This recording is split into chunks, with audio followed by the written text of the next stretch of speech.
stage.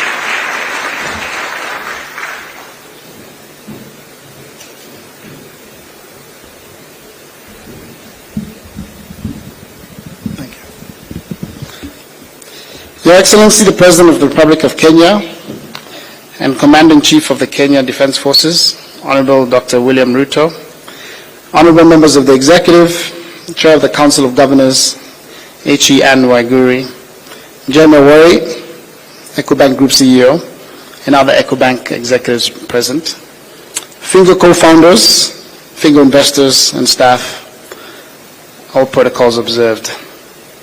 I was first introduced to Kiru and James by a friend of mine who had invested in Fingo and suggested that I talk to these young people who were starting a very exciting venture.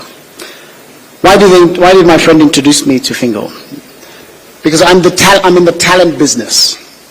Over the last 20 years, through the African Leadership Group, I've been on a mission to identify the most brilliant young people in Africa and to develop their talents and help them to find opportunities. And so they thought that I could help Kiru and his team to build their team. And since that journey, James and Kiru have become members of our community of talent, something that we call the Room. And their Chief Commercial Officer, Judith Bakongo, is a graduate of one of our programs at ALX. And they have a young data analyst who's working on their team, who's also one of our graduates. So I feel that this is absolutely sort of been part of their journey in helping them to build this organization.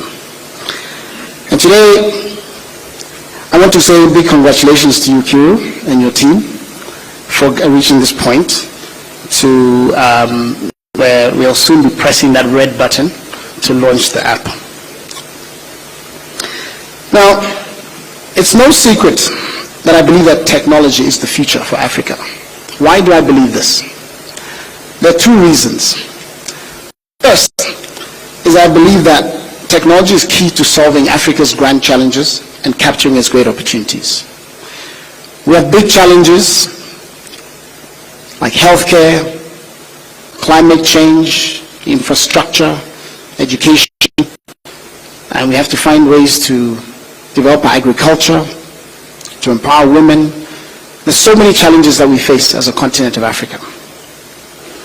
And technology is a way for us to solve these problems because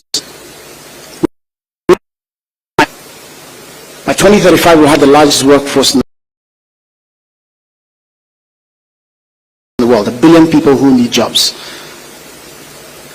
And therefore, when we have a lot of constraints, we have to think unconventionally. We need to reimagine, we need to reinvent. We cannot solve Africa's problems with conventional methods. We need unconventional methods, and technology is the way in which we can do that. I can personally attest to the power of technology. Before the pandemic, we were training a few thousand people on the continent. During the pandemic, we had to leverage technology.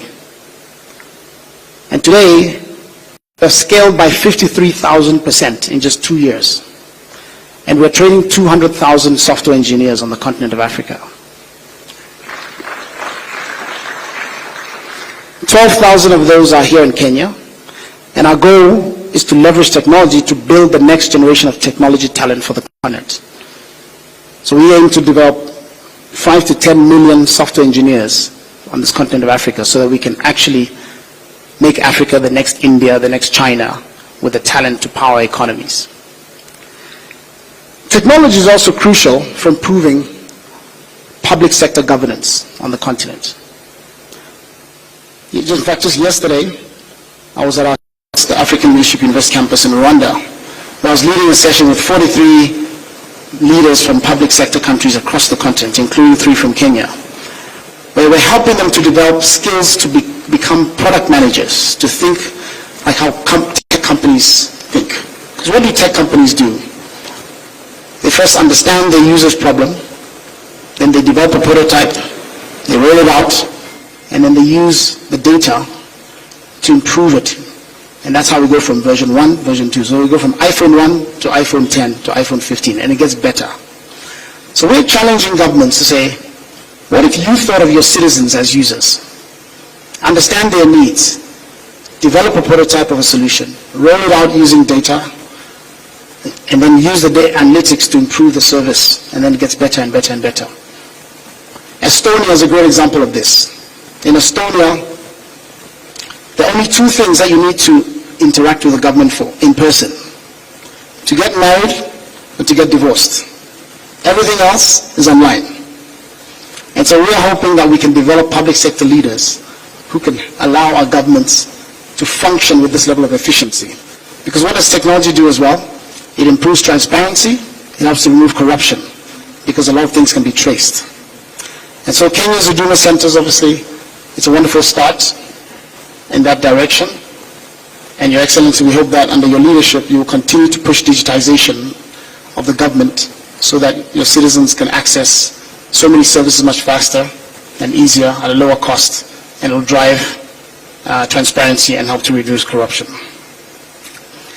The second reason why I believe that technology is a future is because technology is a powerful force of job creation. When we think about, and then there are two ways in which I see Africa doing this. The first is if we can build a large pool of technology talent, we can then tap into the massive global need for technology talent. There's a shortage of 50 to 80 million jobs in the world that are looking for people with technology skills. China is aging, India is aging, Africa remains the youngest continent in the world. So if we can develop technology talent, we can actually export it in the same way in which India today generates $230 billion of foreign exchange. 90% of that comes from outside of India. And every tech worker spends money in restaurants, they have an Uber driver, they spend money in shops, and they bring wealth and they drive the middle class in the country. And so Africa therefore has a fantastic opportunity to become the next India by building a large pool of technology talent and attracting foreign exchange into the continent and building the middle class that will actually fuel the economy. And that's therefore real imperative for this continent that it's ours to lose. The second reason why technology creates jobs is through entrepreneurship. And in that vein, Kiru and his team are wonderful examples of that. We find in the African Leadership Group that every entrepreneur that we creates between 10 to 15 jobs. These guys are ahead already. They've already got 20 jobs. And as they scale, they've promised me that they're going to create 300 jobs at least. Imagine that going all the way across the continent. There's one graduate from the African Leadership University from 2 years ago who built a tech company. He today employs 50,000 people across the continent. And so you can see young people spinning up around the continent and creating jobs for others. And one of the ways in which this happens is that they employ other young people. We find that young entrepreneurs tend to either hire young people, because entrepreneurs hire their peers. The average age of the people in Kiru's company are 26. And that's what needs to continue as they hire other young people. So I'll end by saying how proud I am by this, and also the significance of the partnership with EcoBank. Because for entrepreneurs to scale, they need to move across the continent. That's how our economies individually are not big enough, but as a continent, we have a big economy. And so, Jeremy, I really applaud your leadership in working with Kiru and his team to help them to scale across the continent, and in doing so, they will create more jobs. So congratulations again, and here's to Fingo.